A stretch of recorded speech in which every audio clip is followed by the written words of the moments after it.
Hello, আসসালামু আলাইকুম। প্রিয় এসএসসি শিক্ষার্থী ভাই বোনেরা,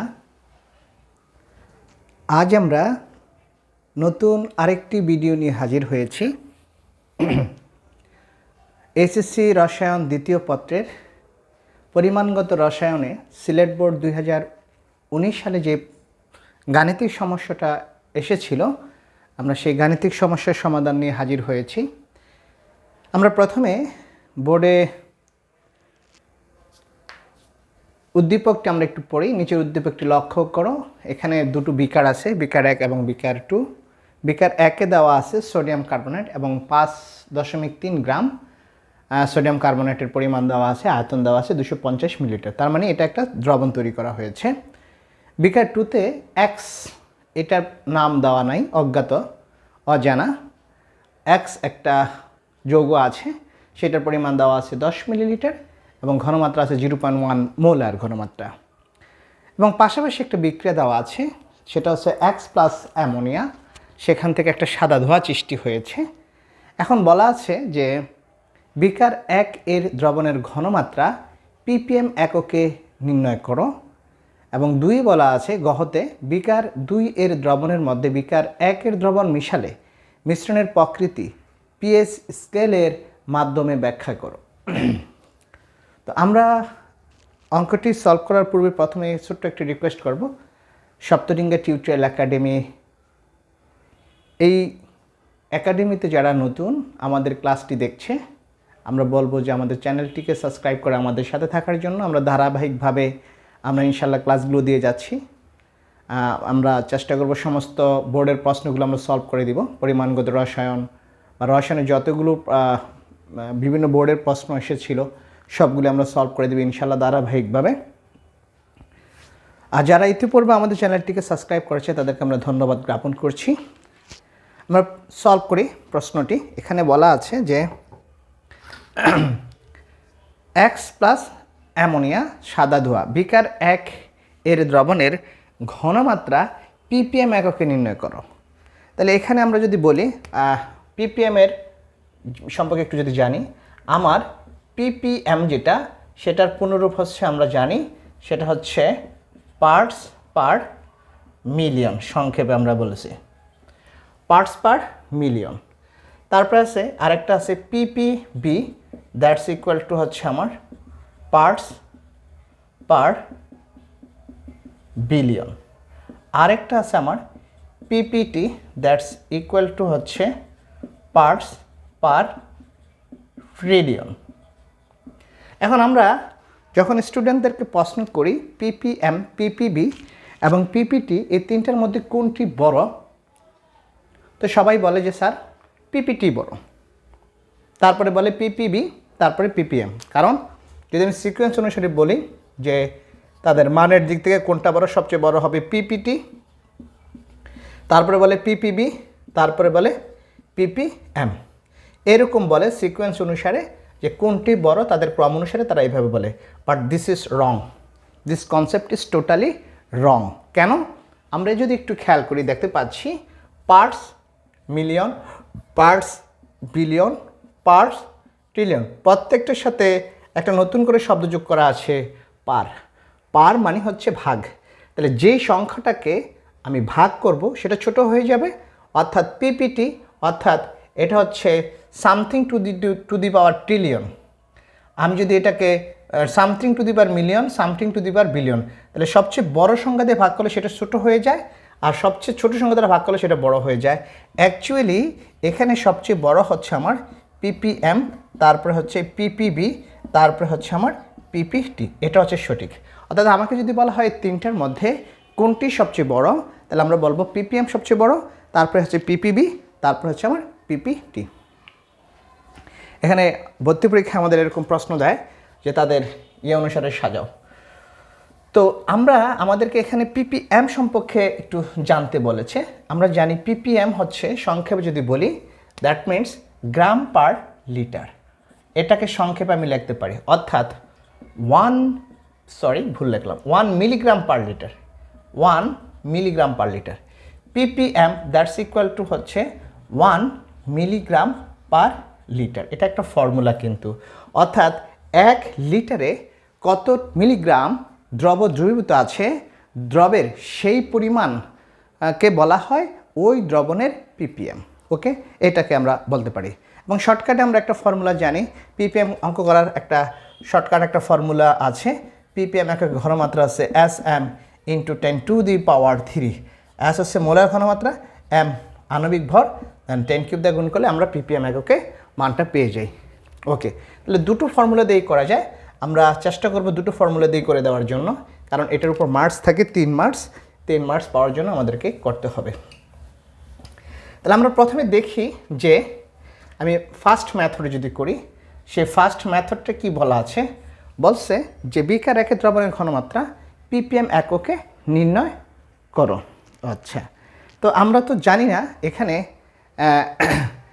1 লিটারে কত মিলিগ্রাম আছে, আমি সেটা জানি না। তাহলে আমরা যদি একটু ঐকিক নিয়ম করি, এরকম 250 মিলিলিটার দ্রবণে সোডিয়াম কার্বনেট আছে সমান হচ্ছে আমার 5.3 গ্রাম। সুতরাং 1 মিলিলিটার দ্রবণে সোডিয়াম কার্বনেট আছে সমান 5.3 ডিভাইডেড বাই 250 গ্রাম। দেন হচ্ছে আমরা বের করব 1 লিটারে, আর 1 লিটার আমরা জানি 1 লিটার হচ্ছে 1000 মিলিলিটার। তাহলে 1000 মিলিলিটার বা 1 লিটার সোডিয়াম কার্বনেট দ্রবণে আমার আছে কতটুকু, দেন 1000 ডিভাইডেড বাই 250, এটা দ্বারা এটা কাটলে 4 এত গ্রাম। তাহলে আমরা যদি একটু দেখি, সেটা হচ্ছে, আর এটাকে আমি লিখবো এখন লিটার, যেহেতু আমরা লিটারে নিয়েছি। তাহলে এখানে 5.3 ইন্টু হচ্ছে আমার 4, that's equal to 21.2 gram per litre. Okay, but আমরা বলেছি যে 1 ppm হচ্ছে 1 মিলিগ্রাম পার লিটার। তাহলে আমি আরেকটু জানি, যেমন 21.2 এক গ্রামকে লিখতে পারি আমি 1000 মিলিগ্রাম ডিভাইডেড বাই L। তাহলে এখানে যেটা আমি পেলাম, আমরা এখানে যেটা পেলাম 21.2কে আমি 1000 যদি গুণ করে দিই, দ্যাটস পাবো আমি 21200। Okay, 21200 that is milligram per litre. আর এই মিলিগ্রাম পার লিটারকে আমরা বলতে পারি দ্যাটস ইকুয়াল টু হচ্ছে এত ppm, অর্থাৎ 21200 ppm। এটাই হচ্ছে আমার গয়ের যে অ্যান্সার, সেটা আমি পেয়ে গেছি। এটা হলো মেথড 1। আমি মেথড 2ও করাবো, মেথড 2তেও করাবো অঙ্কটা কীভাবে করা যায় সেটা একটু দেখি। মেথড 2,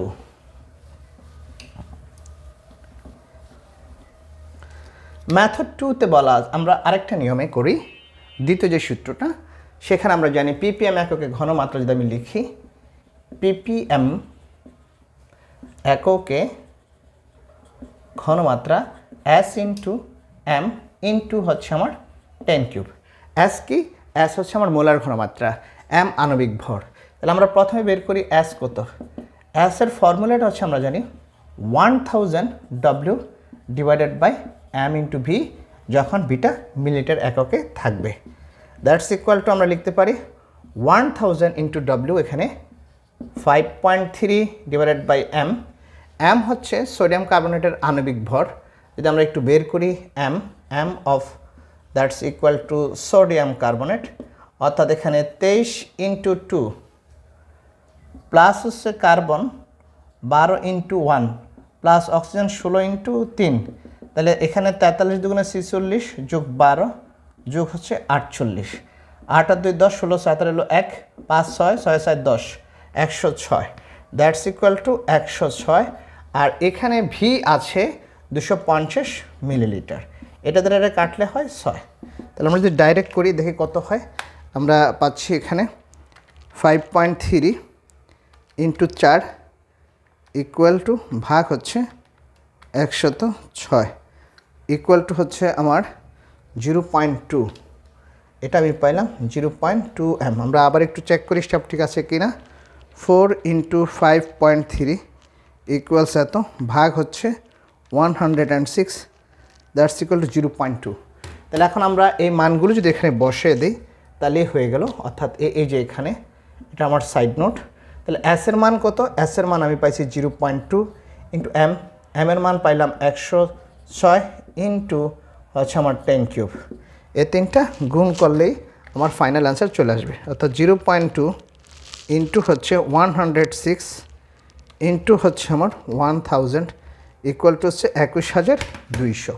ওকে, এটা হলো 21200 ppm। ওকে, তাহলে দুটো নিয়মেই আমি অঙ্কটা সলভ করলাম, অর্থাৎ বিকার একের দ্রবণের ঘনমাত্রা ppm এককে কত আমরা সেটা বের করতে পেরেছি। এখন আমরা চলে যাব গহ নাম্বারে।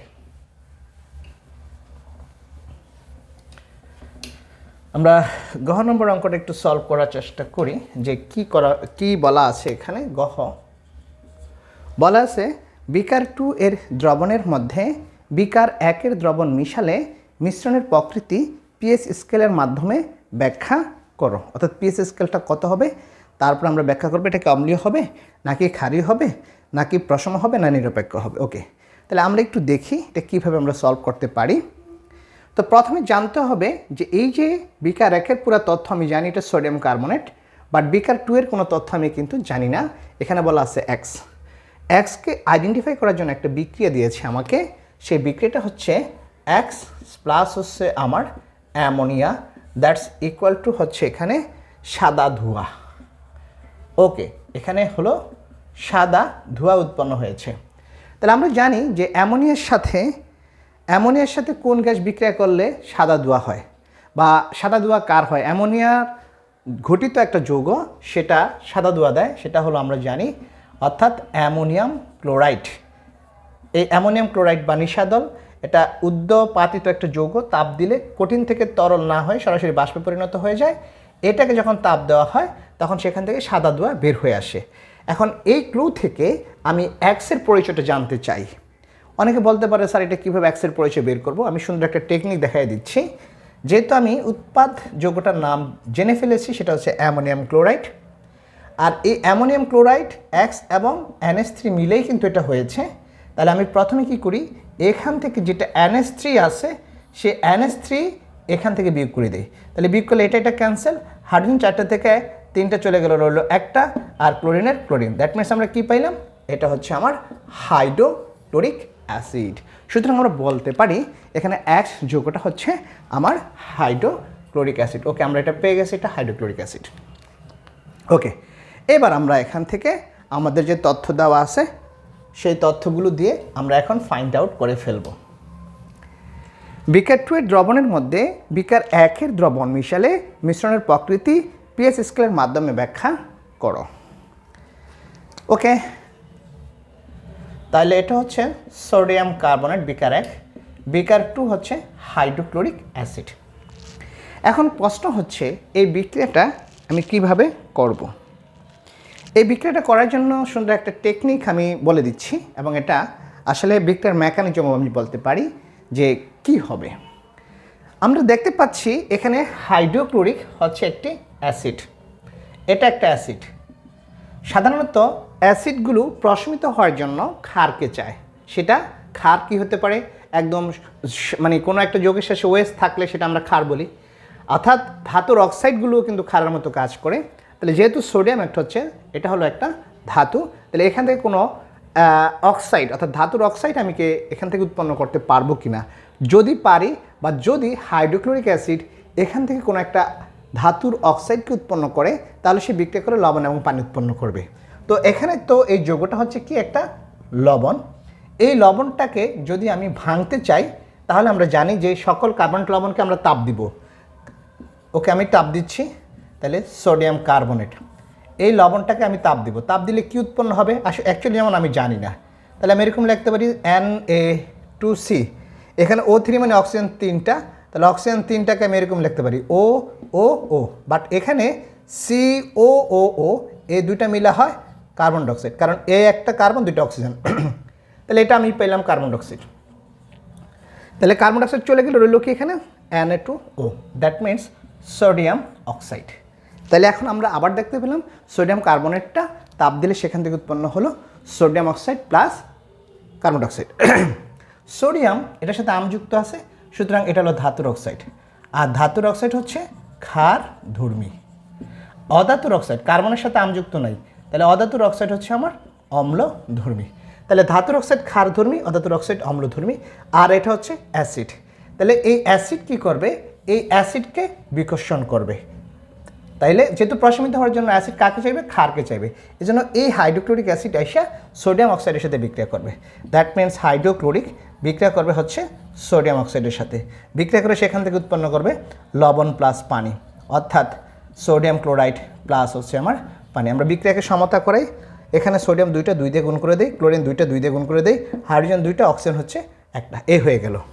ওকে, তাহলে আমরা যদি সবগুলোকে লিখি, যেমন এটাকে যদি আমি 1 নং দিই, এটাকে যদি আমি 2 নং দিই, এবার 1 আর 2 যদি যোগ করি, 1 যোগ 2, তাহলে আমরা কি পাচ্ছি, আমরা পাচ্ছি হচ্ছে সোডিয়াম কার্বনেট প্লাস 2 অণু হাইড্রোক্লোরিক প্লাস সোডিয়াম অক্সাইড সমান হচ্ছে sodium oxide plus carbon dioxide plus 2 অণু সোডিয়াম ক্লোরাইড প্লাস হচ্ছে আমার পানি। এই বই দিক থেকে সোডিয়াম অক্সাইড চলে গেল। তাহলে আমি বিক্রিয়াটা সমতা করে ফেললাম, অর্থাৎ সোডিয়াম কার্বনেটের সাথে 2 অণু হাইড্রোক্লোরিক অ্যাসিড বিক্রিয়া করে প্রথম উৎপন্ন হলো 2 অণু সোডিয়াম ক্লোরাইড প্লাস হচ্ছে কার্বন ডাইঅক্সাইড প্লাস হচ্ছে পানি, এই যৌগটা উৎপন্ন হয়েছে। আমরা সবাই একটু এটা নোট ডাউন করে নিই, কারণ এটা গুরুত্বপূর্ণ একটা বিক্রিয়া আমি দেখালাম, ভেঙে ভেঙে কীভাবে আসছে সমস্ত জিনিসগুলো আমাদের ক্লিয়ার হয়ে গেল। এইবার আমরা প্রবলেমটা সলভ করব।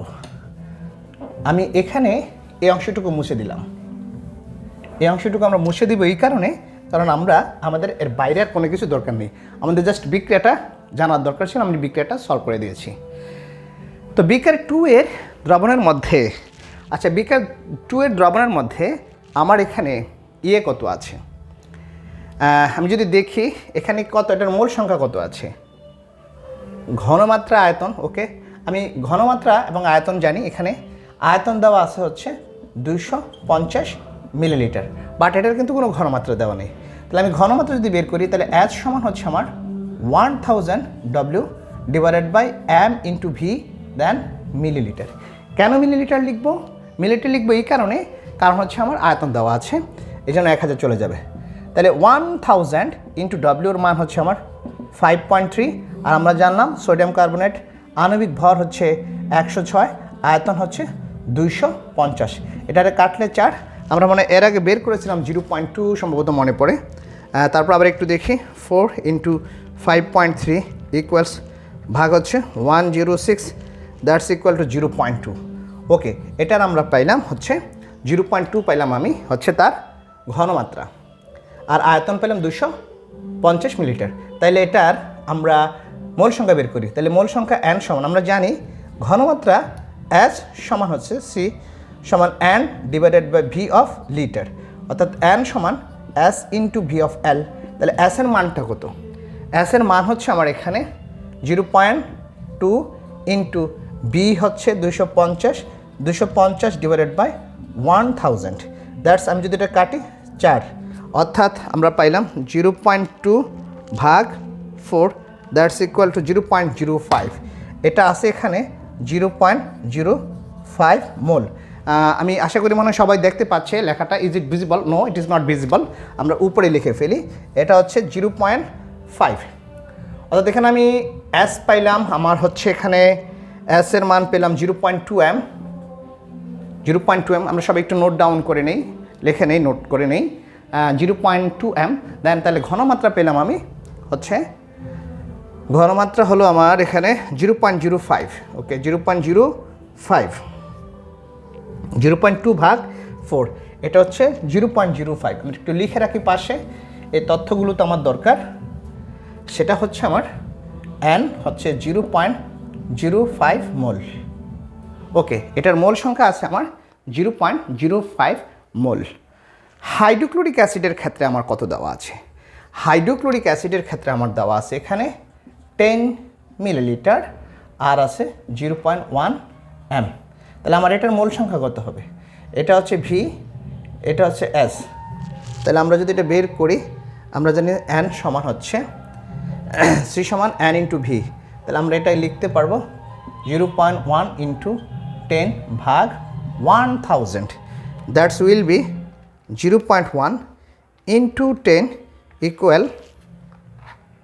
ভাগ হচ্ছে আমার 1000, অর্থাৎ এটা হবে বুঝতে পারছি আমরা, এটা কাটা যায়, তাহলে হবে 0.001 এত মোল। ওকে, তাহলে এখানে আমরা পাইলাম 0.05 আর এটা পেলাম 0.01 মোল। তা মানে বোঝাই যাচ্ছে আমার এখানে হচ্ছে হাইড্রোক্লোরিক অ্যাসিডটা হচ্ছে আমার এখানে লিমিটিং রিয়েক্ট্যান্ট, কারণ এটা সবার আগে শেষ হয়ে যাবে। তাহলে আমরা দেখতে পাচ্ছি বিক্রিয়া থেকে 2 মোল হাইড্রোক্লোরিক অ্যাসিড বিক্রিয়া করে 1 মোল সোডিয়াম কার্বনেটের সাথে, এবং 0.001 মোল হাইড্রোক্লোরিক, সুতরাং কতটুকু সোডিয়াম কার্বনের সাথে বিক্রিয়া করে সেটা আমরা বের করে ফেলি। আমরা ঐকিক নিয়মের মাধ্যমে করি, অর্থাৎ এটা স্টোচিওমেট্রিক দিয়েও করা যাবে, অথবা আমরা ঐকিক নিয়মের করি, এভাবে করি যে 2 মোল হাইড্রোক্লোরিক অ্যাসিড বিক্রিয়া করে সমান 1 মোল সোডিয়াম কার্বনেটের সাথে। সুতরাং 1 মোল হাইড্রোক্লোরিক অ্যাসিড বিক্রিয়া করে আমার 1/2 মোল সোডিয়াম কার্বনেটের সাথে। দেন আমার 0.001 মোল হাইড্রোক্লোরিক অ্যাসিড বিক্রিয়া করবে আমার 0.001 into 1 divided by 2 mole sodium কার্বনেটের সাথে। তাহলে আমরা দেখি কি হচ্ছে, 0.001 ভাগ হচ্ছে আমার 2, দ্যাটস ইকুয়াল টু, এখানে হচ্ছে 5 ইন্টু 10⁻⁻4 মোল সোডিয়াম কার্বনেটের সাথে এটা, অর্থাৎ এখানে সোডিয়াম কার্বনেট এতটুকু চলে গেল। এখন তাহলে যেহেতু 0.001 মোল আমরা নিউট্রাল করেছি, এই অংশটুকু চলে যাওয়ার পর বাকি যেটা থাকবে পাত্রে সেটা শুধুই সোডিয়াম কার্বনেট রয়েছে, কারণ আমরা দেখতে পাচ্ছি 0.001 মোল হাইড্রোক্লোরিক অ্যাসিডের সাথে সোডিয়াম কার্বনেট বিক্রিয়া করে, এটার মানে হলো 0.0005। ওকে, এটার মানে এটা এত মোল, অর্থাৎ 0.005 মোল শুধুমাত্র বিক্রিয়া করে, কিন্তু আমার টোটাল সোডিয়াম কার্বনেট ছিল 0.05 মোল। তাহলে বাকিটা অতিরিক্ত রয়ে গেল, অর্থাৎ আমার মিশ্রিত দ্রবণের প্রকৃতিটা হচ্ছে ক্ষারীয়, যেহেতু এখানে সোডিয়াম কার্বনেট হচ্ছে একটা লবণ, আর লবণগুলো ক্ষারের মতো। তাহলে আমরা বলতে পারি দ্রবণে অতিরিক্ত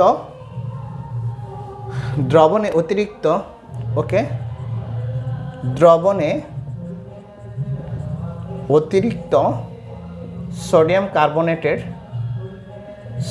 কার্বনেটের মোল সংখ্যা আছে বা থাকবে, দ্যাটস ইকুয়াল টু, এটা ছিল 0.05 মাইনাস 0.0005, দ্যাটস মোল, এত মোল, 0.0005 মোল। তাহলে আমি কতটুকু পাচ্ছি, 0.05 মাইনাস 0.0005, দ্যাটস ইকুয়াল টু হচ্ছে, আমরা দেখতে পাইলাম এখানে 0.0495 মোল এতটুকু অবশিষ্ট রইল, অর্থাৎ 0.049 মোল আমার হলো সোডিয়াম কার্বনেট অতিরিক্ত রয়েছে। তাহলে এখন আমার প্রশ্নটা হলো, আমার দ্রবণে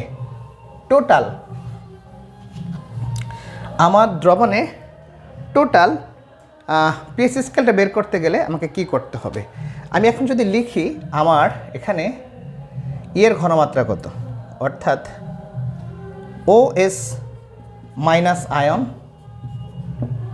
এর ঘনমাত্রা কত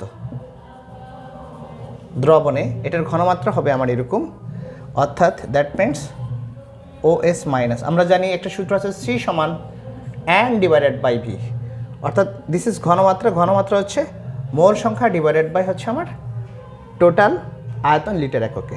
তাহলে মোল সংখ্যা হচ্ছে আমার 0.0495 আর টোটাল আয়তন হচ্ছে 250 আর 10 250 যোগ 10 ডিভাইডেড বাই 1000, কারণ আমাকে এটা লিটার এককে নিয়ে যেতে হবে। তাহলে আমি কত পাচ্ছি, যদি একটু আরেকটু করি, অর্থাৎ 0.0495 ইন্টু 1000 বা হচ্ছে 260। তাহলে আমরা একটু দেখে নেই এই অঙ্কটা। 0.0495 ইন্টু 1000 ইকুয়াল ভাগ হলো 260 ইকুয়াল টু হচ্ছে, এটা আমরা পাইলাম 0.190। আমরা 3 গড় যদি নেই। এখন কথা হলো সোডিয়াম কার্বনেটের তুল্য সংখ্যা হচ্ছে আমার 2, কারণ সোডিয়াম কার্বনেট একটা লবণ, এই লবণের তুল্য সংখ্যা হচ্ছে ক্যাটায়নের মোট চার্জ। তাহলে ক্যাটায়ন যদি হয় সোডিয়াম কার্বনেটে, এখানে ক্যাটায়ন হচ্ছে সোডিয়াম, তাহলে সোডিয়ামের চার্জ +1, কিন্তু সোডিয়াম আছে 2টা ইন্টু 2, তাহলে 2 ইন্টু 1, তাহলে গুণ করলে টোটাল 2, অর্থাৎ মোট চার্জ হচ্ছে আমার 2টা। এই 2 হচ্ছে আমার একটা তুল্য সংখ্যা। তাহলে মোট আমার ওএস মাইনাস আয়নের ঘনমাত্রা কত, দ্যাটস ইকুয়াল টু, এটা টোটাল লিখতে পারি 0.190 ইন্টু তার তুল্য সংখ্যা। তাহলে কত আসতেছে, that's equal to 0.190 into 2, that's equal to 0.38। এটা মোল পার লিটার। এটা কিন্তু আমার ওএস মাইনাস আয়নের ঘনমাত্রা। আমি কিন্তু এখনও পাইনি যে আমার পিএইচটা কত। তাহলে যেহেতু আমি ওএস মাইনাস পেয়েছি, এখান থেকে আমি পাবো হচ্ছে এবার পিওএস পাবো। তাহলে আমি প্রথমে পিওএস বের করি, that means POS minus log of OS minus ion then total, then minus log of, এটা হচ্ছে 0.38। যদি আমরা ক্যালকুলেশন করি তাহলে কত হয়, অর্থাৎ লগ 0.38 দ্যাটস ইকুয়াল টু, আমরা পাচ্ছি হচ্ছে 0. মাইনাস একবারে নিয়ে নিলাম 0.42 পেলাম। বাট আমাকে তো বলা হয়েছে কি বের করতে, পিএস। তো কীভাবে বের করবো, আমি তো পিওএস পেয়েছি। তা আমরা জানি যে পিএস প্লাস পিওএস এর দুটোর যোগফল হচ্ছে 14। বাট এখানে একটা জিনিস খেয়াল রাখতে হবে, পিএস প্লাস পিওএসের মান কখনো হচ্ছে 12, কখনো 16, কখনো বা 14।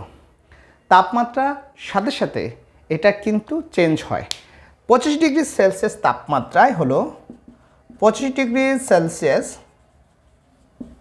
তাপমাত্রায়, that means PS plus POS, এটা হচ্ছে আমার 14। তাহলে আমি এটাকে লিখে নিব, তারপর সেখান থেকে আমি পিএস বের করব। তাহলে পিএস হচ্ছে, এবং তাপমাত্রাটা অবশ্যই কিন্তু খেয়াল রাখতে হবে, লিখতে হবে। এই অঙ্কের ক্ষেত্রে অবশ্যই তাপমাত্রাকে আমাকে খেয়াল করে লিখে দিতে হবে। পিএসের মানটা আমি লিখি, সেটা হচ্ছে 0.42। Okay, therefore finally PS equal to আমি পাচ্ছি হচ্ছে এখানে 14 মাইনাস 0.42 ইকুয়াল টু 13.58। 13.58 এটাই আমার বের হয়েছে। বাট 13.58 বলতে এই মিশ্রণটা হচ্ছে চরম মাত্রায় অম্লীয়, চরম মাত্রায় অম্লীয়। অর্থাৎ আমরা জানি পিএসের মান 13.58, মানে এটা হলো চরম মাত্রায় ক্ষারীয়, ভুল বললাম, চরম মাত্রায় ক্ষারীয়। সুতরাং দ্রবণের প্রকৃতি হচ্ছে ক্ষারীয়, পিএস স্কেলের মাধ্যমে আমরা বললাম। তাহলে আমাদের গহ নাম্বারটাও সলভ হয়ে গেল। আমরা নেক্সট আবার আরেকটি অঙ্ক নিয়ে হাজির হব। আমরা এখানেই সমাপ্ত করছি। আল্লাহ হাফেজ।